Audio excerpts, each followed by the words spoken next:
барака чист? кофире гуфт: шумо мусалмонҳо дар бораи барака сухан мекунед? дар асл барака гуфтани чиз вуҷуд надорад. иброҳим ибни адҳам гуфт: оё саг ва гӯсфандро дидаӣ? кофир гуфт: бале дидаам. иброҳим ибни адҳам гуфт: кадоме аз ин ду зиёд таваллуд мекунад? кофир гуфт: саг аз 7 зиёд таваллуд мекунаду гӯсфанд 1 ё 2 то таваллуд мекунад. иброҳим ибни адҳам гуфт: чун ба гирду атроф назар бикунем, кадомашон зиёд аст? кофир гуфт: гӯсфандҳо зиёд ҳастанд.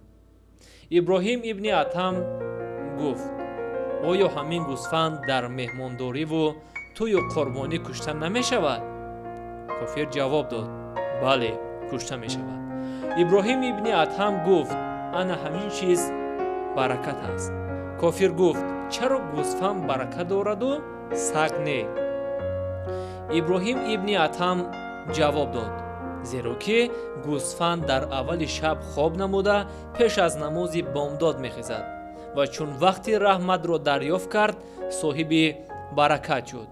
аммо саг бошад, шаби дароз акос мезанад ва чун вақти намози бомдод наздик шуд, хоб мекунад. бо сабаби вақти раҳматро дарёфт накарданаш соҳиби барака нашуд.